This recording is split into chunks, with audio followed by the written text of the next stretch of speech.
Warning: this video and anime contains lolicon content.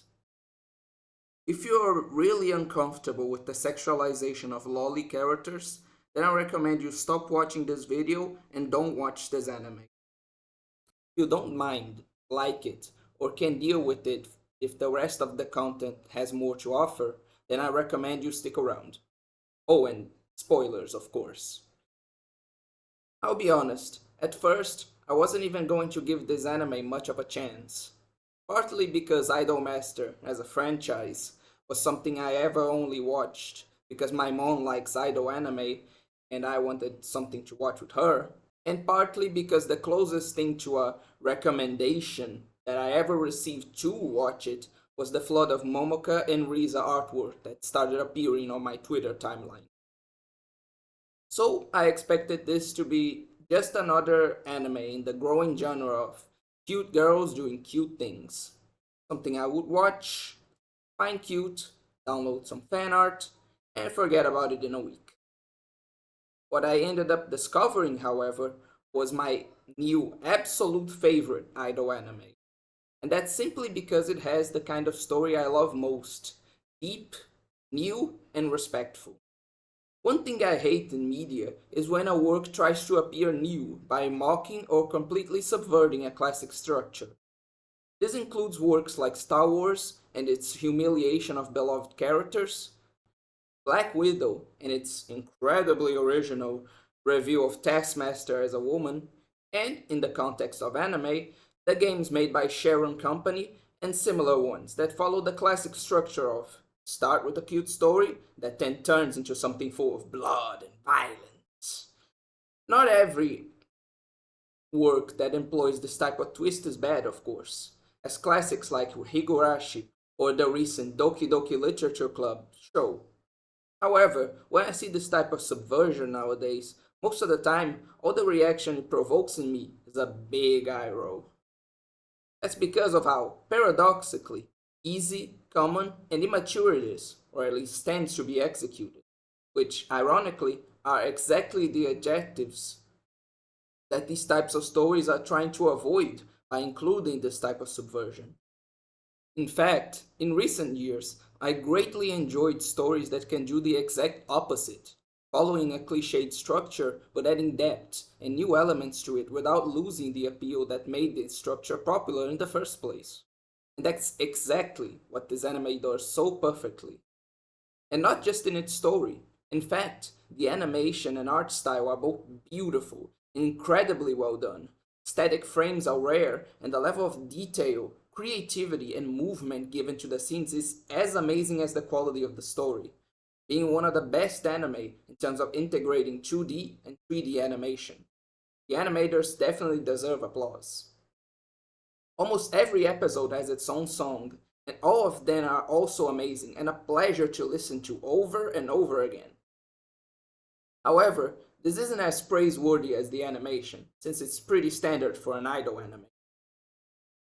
However, as with any anime, these elements serve only to enhance a good story, never to replace it. And if there are two things I think this story does particularly well, they are developing and resolving their characters' issues, especially due to the way it does these two things.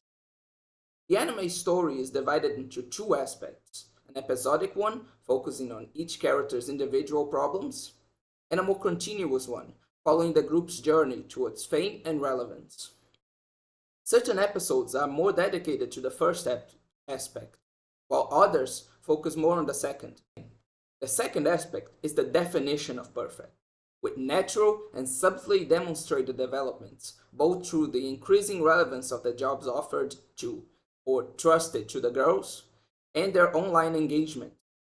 I say subtly because, unlike other anime, at no point do the characters just look at the screen and say, "Wow, our page is blowing up. It must be because of all our hard work, right, guys?"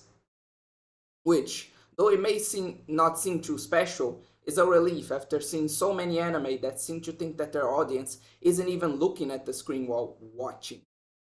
The best part, however, is the nuance given to this process, as the anime deals not only with the girls' doubts regarding their inexperienced producer, but also the executives' doubts about them. This creates a script that not only shows but also develops the journey of the U149 idol unit from both perspectives, dealing with realistic problems like investor skepticism, the need to be professional despite personal desires, and of course, a lack of money. All without ever losing the positivity and hope that are essential in an idol anime, a profession that's supposed to inspire dreams and joy. Avoiding the easy route of simply saying the industry sucks and it's all capitalism's fault, and thinking you're an amazing writer for doing so. Therefore, it's with confidence that I state that the journey of the idols towards success is very well written, with both problems and solutions that, although realistic, complex, and imperfect, never fail to be interesting, exciting, and inspiring. The same, however, cannot be said about the first aspect, which is somewhat more inconsistent in comparison. Of course, most of the character stories, specifically those seen in episodes 3, 4, 5, 6, and 11, are very good, exhibiting the same qualities I highlighted in the main plot. However, episodes 2, 7, 8, and 9 are less impressive, to say the least. All of them follow a similar formula, focusing on a character during a specific situation and using it to reveal, develop, and resolve their personal problems. The best episodes utilize this formula to introduce their problems competently, making us sympathize with and understand the character, and then creatively and realistically resolve them. Good examples of this are episodes 5 and 6, which respectively deal with the competitiveness and discomfort of the main characters, Riza and Haru. Riza feels the need to always be the best in order to achieve her goals, and Haru feels uncomfortable doing traditionally feminine things. Throughout both episodes, we see them dealing with these problems, Riza being frustrated for not getting the role she wanted as the lead actress in a movie, Haru sharing with the producer that her family always encouraged her to be more feminine, despite her not wanting to, a social pressure that only exacerbates her discomfort in wearing dresses, leading her once again to asking to try changing her costume. And none of these problems are conveniently resolved. Riza never gets the role she wants, and the organizers never bother to make a new outfit just to accommodate Haru. Instead, these episodes effectively conveyed the message of do your best with what life gives you. However, the episodes also avoid being depressing by striking a balance between the ideal and the possible. For example, Haru still must wear the dress she hates, but the producer manages to convince the organizer to, at least, let her wear shorts underneath. He also tries to show her how cool it is to be an idol, helping her realize why her sacrifice is worth making. Riza's story follows a similar path, demonstrating that even though she didn't get the lead role, her efforts were not in vain, as she was offered a supporting role, which she decides to give her all to perform perfectly, learning, with the producer's help, both not to be so hard on herself and to appreciate what she has accomplished, with both stories showcasing the incredible potential of cliched story structures to express creativity, depth, and nuance. But the best out of all character-focused episodes, undoubtedly, is episode 11, dedicated to Arisu. This is due to the episode not only addressing her problems, but also those of the producer, contrasting and relating them in a fantastic way. This approach works because both problems have a common element, despite being practically opposite of each other: maturity. Arisu is one of the most mature characters in the anime, even when compared to the older characters, always lashing out at other characters whenever they try to treat her like a child. The episode reveals that both of Arisu's problems stem from her upbringing, since due to both of her parents working until late, Arisu always had to rely on herself, making her much more independent than most children her age, which is something she takes a lot of pride in, explaining her dissatisfaction whenever treated like a child. Despite her maturity, however, it is a fact that Arisu is still a child. This inevitably leads her to have an immature perspective on maturity, seeing the serious and dedicated businesswoman image conveyed by her mother as the only possible way to be an adult, an idealization that leads her to believe that adults always have the answers to all questions and never have moments of weakness. On the other hand, the producer, as demonstrated throughout the anime by his idealistic, awkward, and unreliable behavior, is, in contrast, quite immature despite being an adult, leads to his conflict. The producer's greatest desire is to support the girls and help them fulfill their dreams. This is shown through the various sacrifices, struggles, physical, financial, and emotional efforts he makes to assist them. However, this desire sometimes leads him to go too far, raising his voice to his boss multiple times and causing problems for his coworkers. He understands that this behavior is a problem, but doesn't want to simply accept his employer's selfish decisions just to be an adult. This leads him to question how he can become more mature without sacrificing his ideals. These problems are depicted side by side, converging when Arisu, afraid of disappointing her parents with what she considers a childish decision to pursue being an idol, runs away, prompting the producer, as well as her friends and parents, to desperately search for her.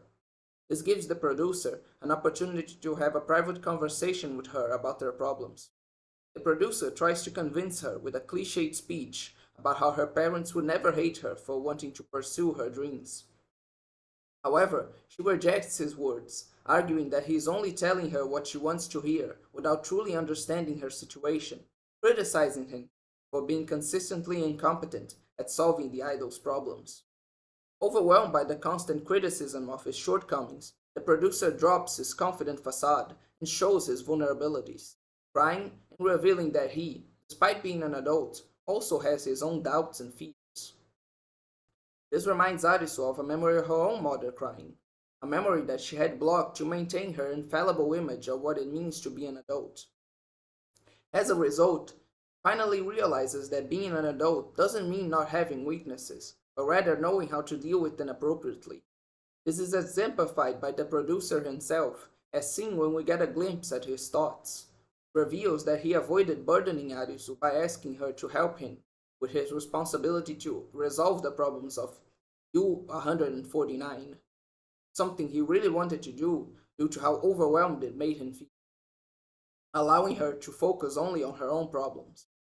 The best thing about this revelation, however, is how it changes Arisu, as it not only encourages her to talk to her parents about her desire to dedicate herself to being an idol, but also to never be bothered again from being seen as a child, learning that being weighed down by such concerns only makes her more childish.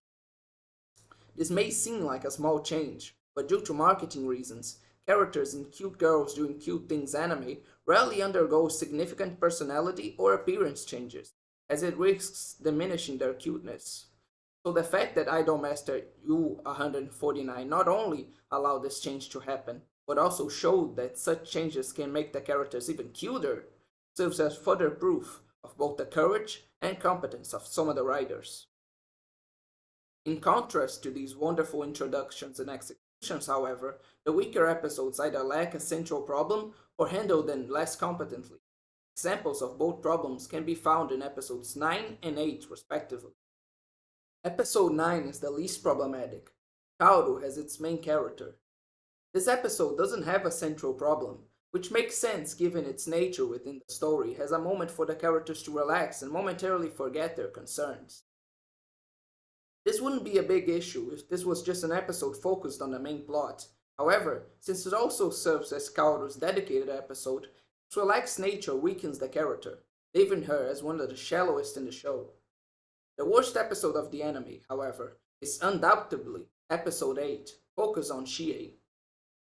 It starts off well, showing that she lacks self-confidence, hesitates to take on responsibilities due to her fear of failing, disappointing those around her. It establishes the character's conflict effectively, and later confronts it when, due to an organizer's mistake, the dresses the girls need to wear for the fashion show are ruined, and only Chie's sewing skills can save the situation. While this beginning is competent, they missed the opportunity for interesting development by portraying the producer's foolish attempt to help her with her scarf puppet as the motivating factor instead of focusing on the inspiring attitude of the organizer, who remains determined to solve the problem and put on a great show despite having no idea how to fix it. They also greatly exaggerate the girl's abilities and the magnitude of the problem, making the final solution appear miraculous rather than creative and realistic. Complete contrast to what makes the other resolutions so good. It's true that some episode resolutions can be considered convenient, but in my view, only this episode's resolution can be considered completely unrealistic. To be fair though, the episode at least too succeeds in displaying nuance in terms of character growth, showing that, even after overcoming her fear of disappointing others and successfully repairing the dresses, Chia doesn't instantly become confident. This is demonstrated during the fashion show when she gets very timid about walking in such a pretty dress in public and needs encouragement from both her friends and the producer to gain the confidence necessary to complete her task. These issues, however, are minor compared to the anime's qualities, to the point where even the worst episodes described here are still cute, funny, and enjoyable to watch, essentially making its lowest points equivalent to the best episodes of many shows in the genre. And that's why, if you're looking for a good idol anime to watch and don't mind a little lolicon here and there, Idolm ster U149 has my absolute recommendation. Give it a try. I guarantee you won't regret it. After all, if enough people watch it, there's even a chance for a second season. It's the extra scene at the end shows that they even already made plans for one.